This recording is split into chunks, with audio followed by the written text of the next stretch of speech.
Hello ladies and gentlemen, and welcome to a new episode of Eve Echoes. In tonight's show we're going to be talking about the Verge of Silence event. We're going to review it, and honestly I'm really happy that I refrained myself from reviewing the patch notes because, well, I would have been right again. The patch notes contained messages, information, description, great grandeur, whatever, things that NetEase usually does with the patch notes, yet the content failed to deliver. I don't know, I just tend to have this specific feeling, this gut feeling, that, well, the content is not going to be that great. Now, this event does have some interesting stuff, and it could have been much more awesome, and we're going to explore that in a minute. But for now, let's try to review exactly what we've got. Well, first of all, the event is present in the event page. You've probably discovered this. It's in the Verge of Silence. It has two sub-panels, Verge of Silence and Epic Voyages. In the Epic Voyages, you can see some global missions that you can basically take part in. It does not require you to sign up or anything. You just do the things, and other people do the things, and eventually the gauges fill up and you can claim some specific rewards, like for example, destroy 500 bases. Currently the player base has destroyed just 120, which is kind of weird because they're being destroyed constantly, and I don't see this number updating every 30 minutes or every hour. Another type of mission we have, which is the Perilous system, in which you get to collect data from some signal beacons or engage in PvP. Blowing up other people's ships also gains you these WID tokens, which are interstellar tokens, yet another currency that we received with this event. Again, I think I'm losing track of how many currencies we have. I'm out of fingers, both arms and legs, in terms of what kind of currencies and what kind of coins and tickets we had since the launch of the game. But anyway, as mentioned, you can participate in these, let's call them global missions, and as soon as they fill up, you can just claim, and that's it. This panel is pretty much done for, except for the bases, which are still underway. Quite a long time to reach 500. The other sub-panel is Verge of Silence, which is actually the teleportation device that takes you to the zones that you need to participate in. Now, I wanted to cover this event, as I mentioned previously, in last video that we did, and I don't know, I just felt that I had to cut that part out, and I'm a bit upset because, well, in that video I actually described that being in a station without fleet, you'll be actually teleported to another system, just like the tutorial missions do, and just like DIR Arena does, also Standard Arena. So basically you get teleported into a system in which you, let's say, participate for that event. Or in case of the tutorials, you do the tutorial mission, or in case of the arena, you participate in the arena. And those systems actually have a virtual designation. They're called virtual and 4 digits. But in this case, those systems were not used. Instead, nihilist space systems were used, and we can see the designation in the top left corner of the system. And why is that a bit weird? Well, because the event promised us sleepers. Now, sleepers are actually an ancient race that from which the Jovians evolved. Now, the rest of the sleepers moved along. The Jovian population remained and colonized in New Eden. And the rest of the sleepers that just wanted to go back to sleep and head over to God knows where ended up in Mmorpg, which is, I don't know, a different cluster of systems, which is considered in Level 9. It's called Wormhole Space. Now, many people expected wormholes to be arriving with this event. We didn't get them, and of course, the systems that we are teleported to in order to participate in the event are not wormhole systems. They don't have the wormhole designation numbers. The wormhole systems are called J and 6 digits, while the ones that we get teleported to are nihilist space systems. Aside from this panel, we also received an interstellar manual, which is just another pass You get to spend 125 aurum to get the golden ribbon rewards, while not taking that, and of course maintaining a standard pass. You get the top ribbon rewards, which are, I don't know, ish. I have no idea why this was introduced exactly. It doesn't make any sense and has no correlation with the event whatsoever.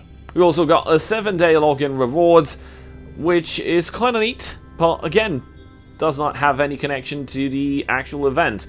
I don't know why they just, I think there's somebody in there that just pops some random notes out of a hat and says, what else do we introduce with this event? Well, login rewards, okay, let's put it. Another pass, okay, let's put it. And this is how this event was assembled, pretty much. A bit disappointing, but the event is not totally crap. There are some stuff that you can do, and there are some stuff that you can buy using those interstellar tokens that you get by completing missions or by interacting with the objectives inside the systems from the event itself. Now let's get over to the event itself, and let's go to the Verge of Silence, and we'll talk about this interface in a moment. We have the Adventure as a standard ship. This ship you can actually switch, and it's provided to you by default. So if you don't have any ship, you can just hop on an Adventure and go to either of these two destinations, which are a high-sec nihilist space and the safe system, and a null-sec nihilist space, which is the perilous system. Now, of course, because people have been completing missions and have been doing a lot of the global objectives, the ships available to you that you can pick without even owning them has increased. The menu is now offering multiple ships, from corvette ops ships to fleet issue cruisers, and of course to battle cruisers, and even interdictors and guardians and all that, which is kind of interesting. So it gives you the ability to explore on how to use the ship. Now, there is no carrier here, and we can check this out. We don't have capital ships, but of course this is an issue that we will be talking about in a moment. So what happens in each of these two systems? In the safe system, there are basically two objectives. If you go for mining, you hop in a venture or a retriever or whatever you want to be. If you have the mining barges, you get to hop inside them, because the top selection is actually the ship of your choice, the one that you can use from your hangar. It's not going to be lost if you get it destroyed. No, it's just going to be used inside the event, and if it gets destroyed, you'll spawn back into the system from which you left off with your ship intact, your fit intact, hopefully. Not like the Lend-Lease program, in which some of the ships lost fits, nanocores and all that, and rigs. But as a miner, you can get to the high-sec system, and there are a couple of belts that you need to mine. You mine that, and you head over to the station that is present inside that system. Yeah, there's a friendly station there. You can't dock, but you can turn over the minerals, the ore that you mine, and basically that increases the level of the base. The other objective in the high-sec system, of course, is the sleeper base. The sleeper base is basically just that. It's a pirate base, but it's not filled with any known faction. It's filled with sleepers. Now, this is the faction that exists in EVE Online. It has been existing since 2009, since Apocrypha expansion launched and introduced wormholes and wormhole space. Now, I've mentioned about the sleepers in several of my videos in the Bedtime Stories and Lore series, and they're basically the ancestors of the Jove. The sleepers, the ancient race, came to New Eden. They're called the sleepers because they prefer to live inside a VR a construct of some sorts on their distant travels and journeys. So they're basically in cryogenic sleep, but with their minds active and connected to a construct in which time passed much more slowly, meaning that 5 minutes in real time they could experience multiple lives, multiple years, depending on how deep the VR mode was set. It's not entirely sure what happened, but after some time, the ones that wanted to go back to sleep actually went back to sleep and continued their journey to the unknown, and they ended up in wormhole space, also called Mmorpg. If you want to learn more about the Sleepers and Jovians, do check my series of bedtime stories and lore. The playlist is on my channel. So enough with the Sleepers. What are they doing here? Well, we don't know, because they don't make much sense. This is one of the flaws of this event, because the EVE Echoes universe is a parallel universe to EVE Online, and the EVE Echoes universe itself, as per the game design and as how Exile, the senior producer, explained, the EVE Echoes parallel universe came into existence when Caroline's star exploded. Now, Caroline's star was a big star type located in Jove space, and it was surrounded by a Dyson sphere. A Dyson sphere is a mechanism that basically collects and harvests the star. It amplifies it and collects the energy for various purposes. Who knows what the Jovian were using its energy for. However, something happened, and basically the Drifters, which are an evil cast of Sleepers, came back and actually left the construct and are now out for vengeance. At least were out for vengeance. So the first thing they did was just attack Jove space and actually destroy the star. With the star's collapse, an insane amount of neutrinos and graviton particles was released, creating a rip in the space-time continuum itself, thus creating this parallel universe in which we live in. I call it Alter New Eden. Now, the history between EVE Online and EVE Echoes is pretty much the same until YC 116. That's the year when Caroline's star went boom. So EVE Online and EVE Echoes share the same history until year 116. Now, there's a problem, because before year 116, the Sleepers were already existing in the narrative, and we have no idea why the Sleepers have not been present in EVE Echoes, because the Sleepers were present before Caroline's Star, before the birth of this parallel universe. So, given the fact that we share the same history until 116 with EVE Online, with the main universe, it makes absolutely no damn sense why the Sleepers were not present, and of course makes no goddamn sense why they are being introduced now and why they are being introduced like this. This is a horrible way to introduce something that's so epic and has this much potential of storytelling and lore and narrative and a bunch of stuff that you can expand and develop on. Now, enough with my ranting. So we have these bases in the high-sec system, which is a basis of Sleepers, and what they spawn every 30 minutes or every hour, and that's being the second objective of the high-sec systems of this Verge of Silence event. You can go there and blow them up.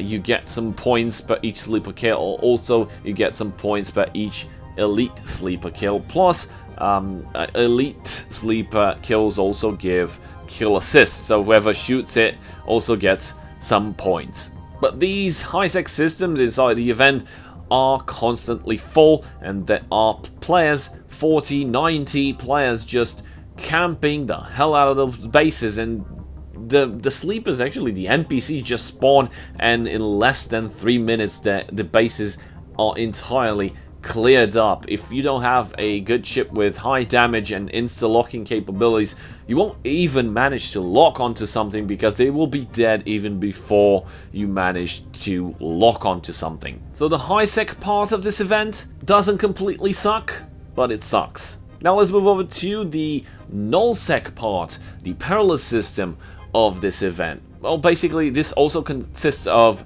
a couple of systems, because, well, they can support up to a number of, I don't know, 90 players, whatever. They ensure to put a cap on it, so it won't be spammed with 400 players or the entire server just joining up. So there are plenty of servers for PvP. And yeah, the perilous systems are actually open to PvP. You can just go in there. You have some objectives. There are 3 sites in which you can go and activate an option on the beacon itself. It's called Gather Data, and then you just sit still, and every some seconds you collect 20 of these new currency, the interstellar tokens. But because it's open for PvP, you won't be able to do much of that, because, well, suddenly some ships just coming by, and because you can't be in a fleet to queue up to enter this event, it means that people are scattered all over the place, and they have to find themselves by corp tag, by alliance tag, whatever, by diplomacy standings. They can see each other if they're blue or red. The chat is disabled in the PvP zone, while in the PvE, the high-sec system, chat is enabled, and it's a clusterfuck. Everybody's cursing, swearing, and launching praises to the developers for this awesome event. Now, in the PvP era, it's pretty difficult to find comrades, but once you do find them, you can stick with them, and you can ensure that you'll hold a piece of space, so you could all farm that beacon for as long as you can. But behold, no one thought about capitals. As soon as the event started, players have tried using capitals to enter the perilous system, and guess what? They are completely allowed. This leads us to pretty much all the sites being camped by capital ships, and not just carriers, but dreadnoughts as well. This in turn leads to some very awkward situations in which a bunch of 3 or 4 or 5 capitals can camp such a beacon. So basically they're denying everyone access. But at one point, some guys with some dreadnoughts might come in and they might destroy them, and then a bunch of other capital ships will come and they'll be constantly fighting.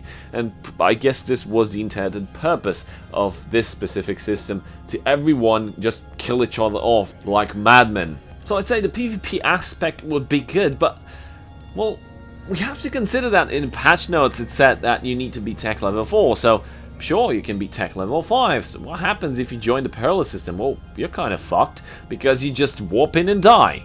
There's absolutely nothing that you can do. You can't even last until one cycle of the gathering of data on the beacon finishes up, because you're already dead by the time you arrive, locked on, destroyed. However, after the initial day, I've seen that people have been chilling out a bit, leaving new players alone. I've seen people leaving other players in shuttles, just stay there and farm, because, well, you do get the kill for destroying a shuttle, but it's not even fun destroying that shuttle.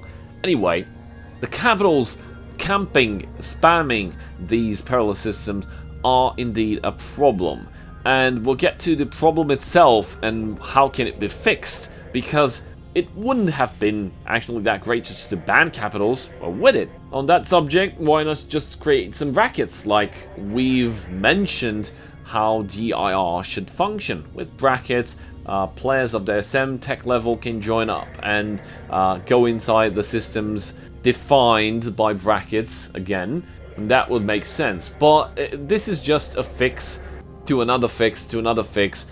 How to solve the root cause? Well, that's pretty darn obvious, isn't it?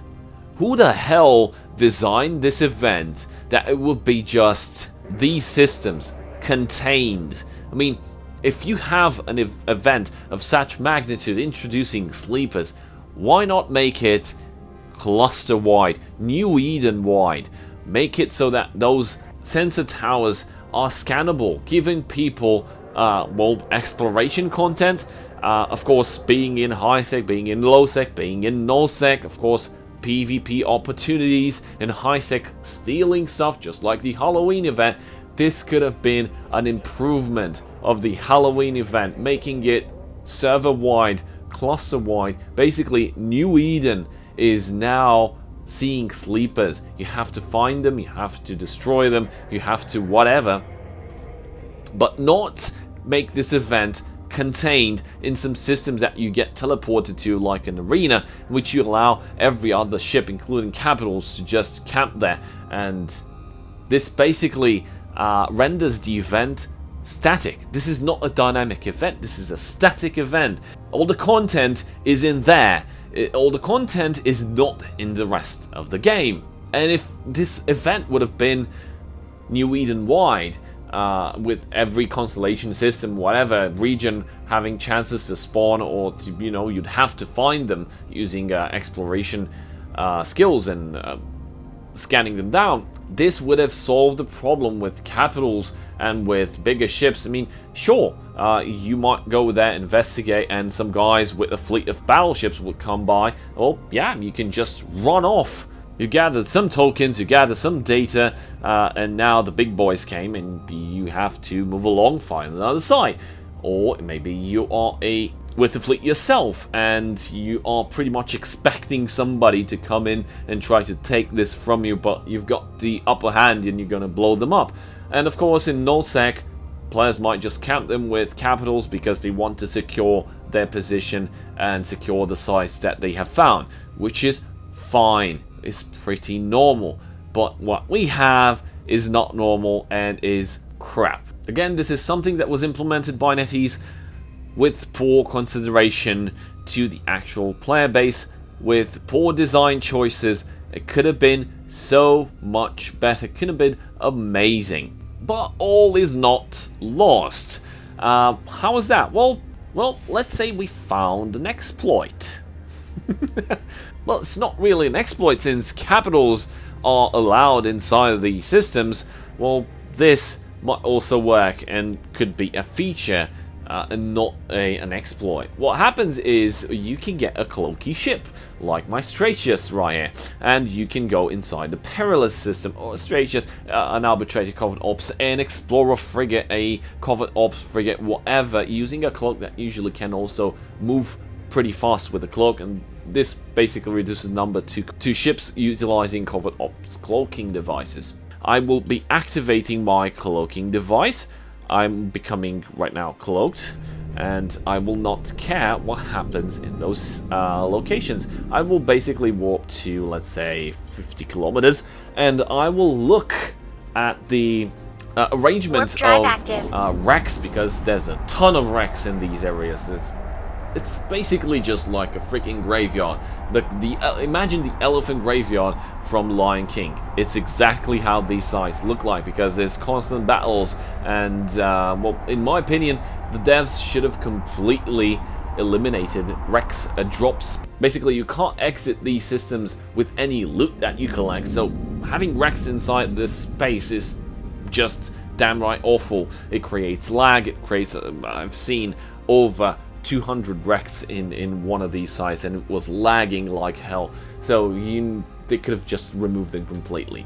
So as you see, there's plenty of players here. Look at them. They all sit up together. There's capitals, there's battleships, there's interceptors. There's a bunch of Naglfars as well. So this is pretty much occupied. So the basic idea is to find a site that has some gaps in all the crap that sits around the center, the scanner post, that you need to be within 10 kilometers to activate the gathering of information. So you need to find a specific spot and try to just slide in and fit just like a puzzle in there. And look, this is actually a pretty good site. It has less people. Let's move over to this one. It's a bubble. Unfortunately, there's an interdictor here.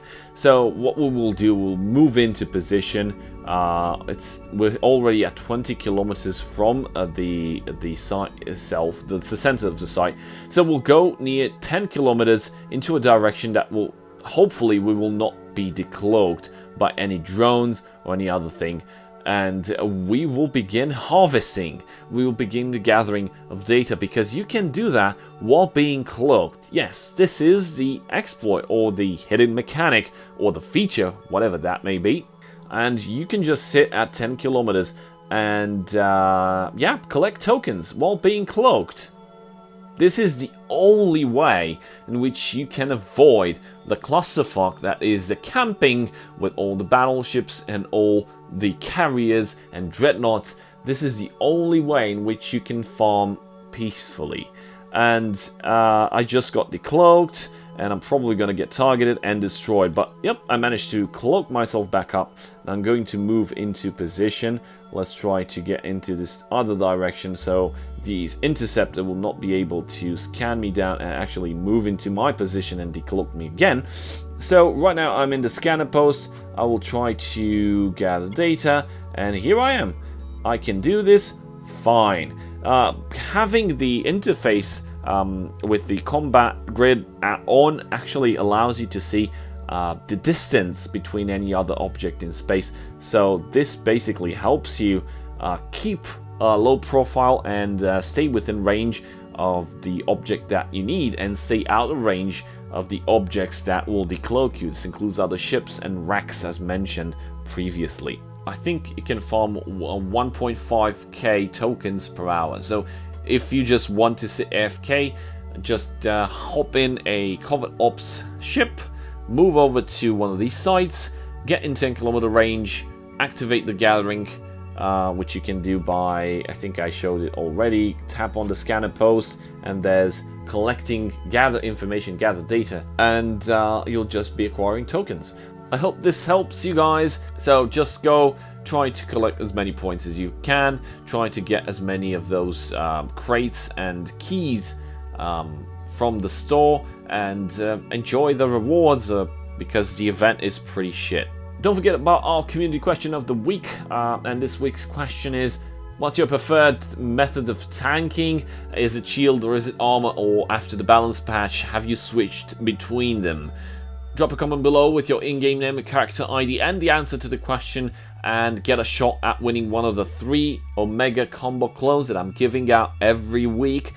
Of course, if you enjoy what we're doing here, please like and subscribe. It helps me a lot. And if you really want to help this channel grow and support it, there's a YouTube membership. There's a join button right there. You can click that button and you can donate something as small as $2. Thank you very much. That's it for today. I hope you guys learned something. Thank you guys for watching. A very big shout out to my channel supporters, and I'll see you guys next time. Cheers.